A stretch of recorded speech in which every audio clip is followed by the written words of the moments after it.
2.0 सरकार कई महत्वपूर्ण योजनाओं के साथ साथ राज्य के आम जनों को लाभ पहुंचाने के उद्देश्य से सरकार बनने से पूर्व कई घोषणाएं की गई थीं और मैया सम्मान योजना, निःशुल्क 200 यूनिट बिजली, 450 रुपए में गैस सिलेंडर, किसानों के लिए ऋण माफी जैसी तमाम योजनाएं लागू की गई। और इन योजनाओं की धरातल पर सच्चाई क्या है, ये जानने के लिए हमारे सहयोगी चंदन भट्टाचार्य ने झारखंड के वित्त मंत्री राधाकृष्ण किशोर से खास बातचीत की है। आप भी सुनिए।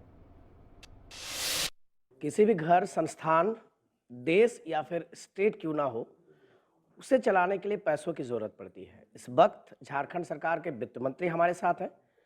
उनसे चर्चा करेंगे कि झारखंड में जो योजनाएं, चुनाव से पहले जिन योजनाओं को लेकर बातें कही गई थी, उन योजनाओं को धरातल पर उतारने के लिए क्या झारखंड सरकार के पास पर्याप्त फंड है या फिर फंड जनरेट करने के लिए क्या कुछ उपाय किए जा रहे हैं।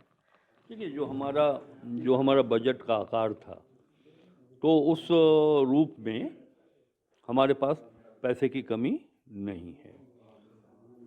और एक चीज़ आप देखेंगे कि चुनावी वर्ष होने के बाद भी, जबकि 2 चुनाव इस राज्य को देखना पड़ा है और देखना पड़ता है हर 5 वर्ष में, जो चुनावी वर्ष होता है लोकसभा का और विधानसभा का, तो इसमें आदर्श आचार संहिता लगने के कारण योजनाओं के क्रियान्वयन पर भी असर पड़ता है और रेवेन्यू कलेक्शन पर भी असर पड़ता है। लेकिन मैं एक फिगर देख रहा था कि नवंबर 2024 और इसके पिछले जो चुनावी वर्ष था 19 और उसके पिछला जो चुनावी वर्ष था 2009, तो चुनावी वर्ष में उस समय जो कलेक्शन था रेवेन्यू का 42-43%, इस बार नवंबर में हमारा रेवेन्यू कलेक्शन 44% के आसपास है। अब हम लोग की पूरी कोशिश होगी कि 3 महीने में जो हमारा टारगेट है, एटलीस्ट कम से कम 100% ना सही तो 90% तो हम अपना टारगेट को पूरा करेंगे। ये तो इस फिनंशियल ईयर की बात हो गई। अगले फिनंशियल ईयर में राज्य सरकार की कोशिश होगी कि 10 से 20 हज़ार करोड़ रुपया हम अतिरिक्त रेवेन्यू जनरेट करें अपने संसाधनों पर। सर, कई ऐसी योजनाएं हैं, जैसे मैया सम्मान योजना हो या फिर गैस सिलेंडर 450 में देने की बात कही गई थी, धान क्रय की बात है।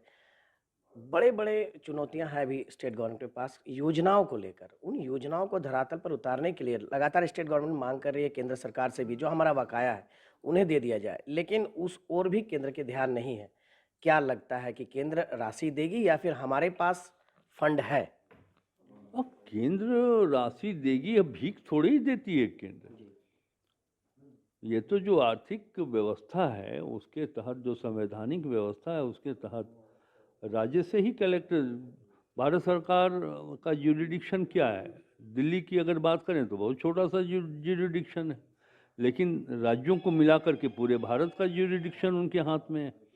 तो राज्यों से जो वो रेवेन्यू लेते हैं अनुदान के रूप में, विशेष केंद्रीय सहायता के रूप में, वो राज्यों को वापस करते हैं। ये वही पैसा बकाया है जिन्होंने भारत सरकार ने राज्यों को वापस नहीं किया है। 1,36,000 करोड़ रुपया, ये हमारा अधिकार बनता है, हमारा हक बनता है।